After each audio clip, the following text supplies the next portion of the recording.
सो अस्मि इति वृत्ति अखंडा, दीप शिखा सोई परम प्रचंडा। सो अस्मि, अयम आत्मा ब्रह्म। कहां से बोल रहे हूं? उपनिषद से, गीता से ना। कहां से आ रहा है? रामायण से। भक्ति का ग्रंथ है, द्वैतवादियों का ग्रंथ है, लेकिन फिर भी उसमें गोस्वामी जी रुक नहीं पाए। वेदांत के इस डिम डिम घोष को वो अपनी चौपाइयों का हिस्सा बनाते हैं। मैं देह इंद्रिय मन बुद्धि नहीं, मैं आत्म स्वरूप हूं, और आत्मा और परमात्मा में कोई भेद नहीं। सो अस्मि, सो माने वह, अस्मि माने मैं वही हूं। सो अस्मि इति वृत्ति अखंडा।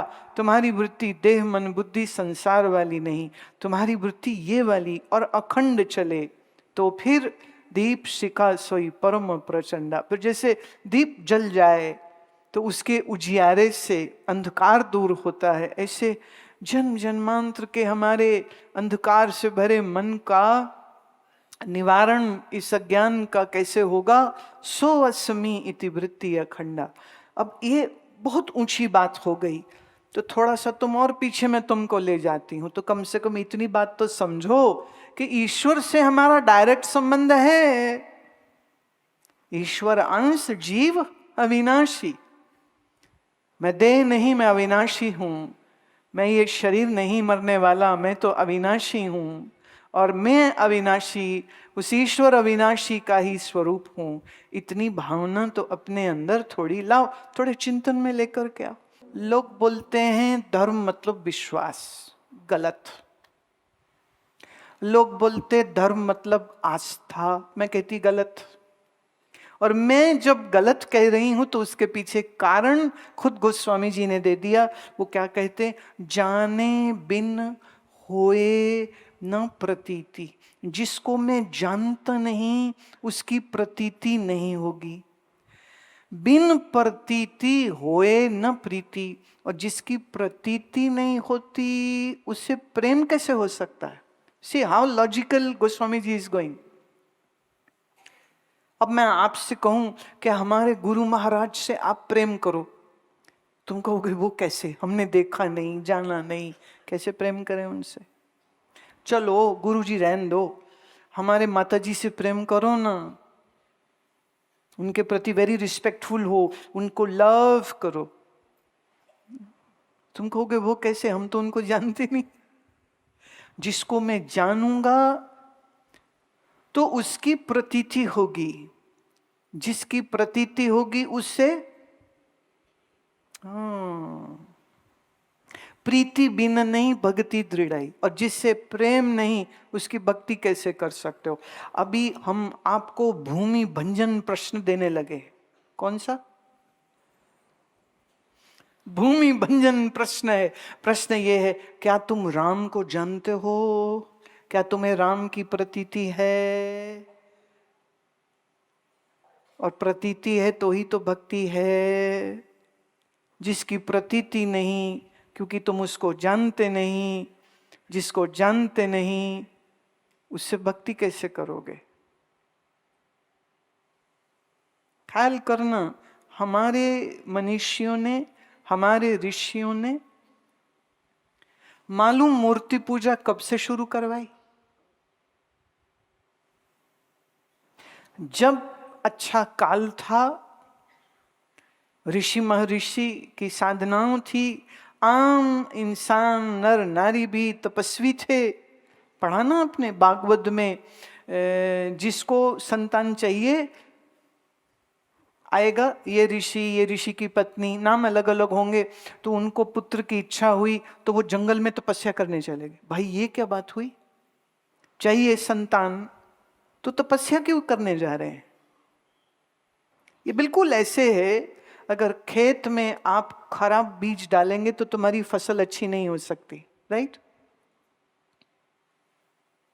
ऐसे अगर स्त्री और पुरुष में देवत्व नहीं है, तितिक्षा नहीं है, ज्ञान नहीं है, उनका शरीर शुद्ध नहीं है, पूर्ण रूपेण स्वस्थ नहीं है, जब वो गर्भाधान करेंगे तो संतान पूर्ण स्वस्थ हो, इसके ऊपर बहुत बड़ा प्रश्न चिन्ह है।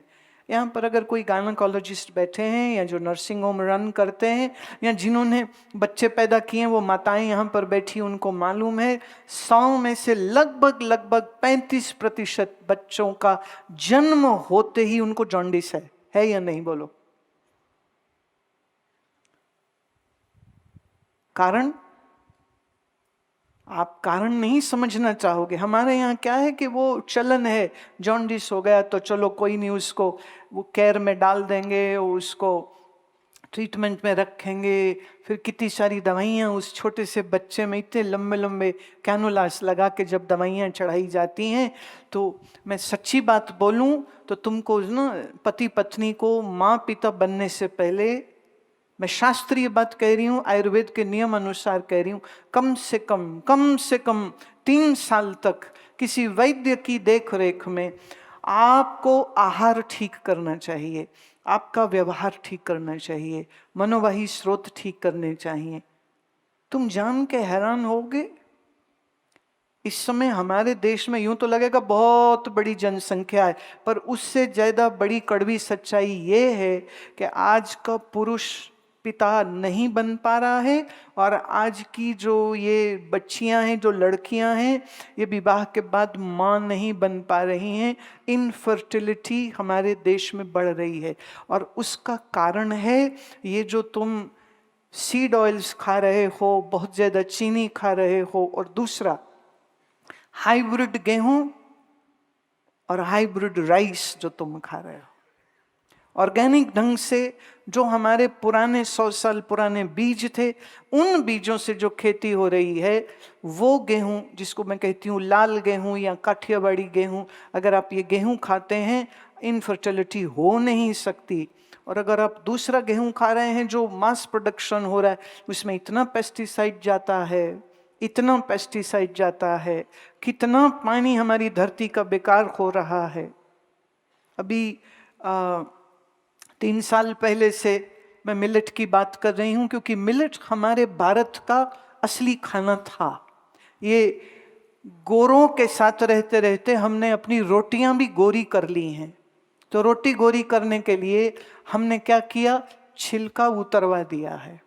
रिफाइंड आटा तुम खा रहे हो, और उस आटा का जो जिससे वो निकला है, उस गेहूं में कितना पेस्टिसाइड गया। अगर यहाँ कोई किसान बैठे तो उनको मालूम है, हर पेस्टिसाइड के डब्बे पे लिखा होता है poison, danger, you can die. वो कहते नहीं, हम जमीन में जब डालते हैं ना, तो जब वो फसल में जाता है तो ठीक हो जाता है। अगर फसल में डाला हुआ तुम्हारा वो पेस्टिसाइड से कीड़ा मर रहा है तो तुम नहीं मरोगे। तुम कौन हो? हिरण्यकश्यप हो। कीड़ा मर रहा है, तुम क्यों नहीं मरोगे? पर तुम मरोगे नहीं, तुम सिर्फ बीमार होगे। इसीलिए आज बी टाउन्स में आईवीएफ क्लिनिक्स खुल रहे हैं। क्यों? क्योंकि इनफर्टिलिटी बढ़ रही है। क्यों? हमारा खाना गलत हो गया है। क्यों? हम बहुत चिंता में रहते हैं, हम बहुत तनाव में रहते हैं, और यही तनाव और यही गलत खाना स्त्री को मां नहीं बनने दे रहा, पुरुष को पिता नहीं बनने दे रहा। और अगर बच्चे पैदा होते भी हैं, जॉन्डिस से पैदा हो रहे हैं, अगर पैदा होते भी हैं तो बहुत सी तकलीफें हैं, कभी कोई है, कभी कोई है, कभी कोई है। लेकिन हमारी जो पुरातन जो ग्रस्त धर्म की नियम होते थे, 3 वर्ष कम से कम आहार ठीक, व्यवहार ठीक, भजन, आसन, प्राणायाम, अच्छा घी खाना, उड़द की दाल खाना, अनपॉलिश्ड चावल खाना, बिना खाद का उगा हुआ गन्ना हो, उस गन्ने से बना हुआ गुड़ हो, वो खाओ तुम। कैसे हो सकता है कि तुम इस तकलीफ से गुजरो? पर लोग आईवीएफ क्लिनिक्स में भागते हैं, लेकिन अपने जीवन शैली को ठीक नहीं करना चाहते। ये बहुत आवश्यक है, ये मैं बहुत जरूरी बात कह रही हूं। और मेरे अनुभव में इतने कितने ही पति पत्नी जोड़े जो इस बात को समझे और उन्होंने अपना खान पान, आसन, प्राणायाम शुरू किया। कोई 3 साल बाद माता पिता बने हैं, कोई 5 साल बाद बने हैं, कोई 6 साल बाद बने हैं। कई लोग आके आश्रम में रहे, वहीं रह के आसन प्राणायाम एक्यूपंक्चर दवाइयाँ सब करी उन्होंने। तो वो जब वो बच्चे गोद में उनके आए तो उन्होंने कहते आपके मैंने कृपा से हुए। मैंने नहीं नहीं, मेरी कृपा से बच्चे नहीं होते। ना ना ना, हमारी कृपा हो तो हम साधु बना देते हैं। हमारी कृपा हो हम तो सन्यासी बना देते हैं। ये जो संतान आपकी हुई है इसमें हमारा कोई चमत्कार नहीं है। आपने जीवन को ठीक नियम से जीना शुरू किया, इससे शरीर स्वस्थ हो गया, इससे तुम माता पिता बन गए। तो इसी को मैं कहती हूँ ईश्वर कृपा।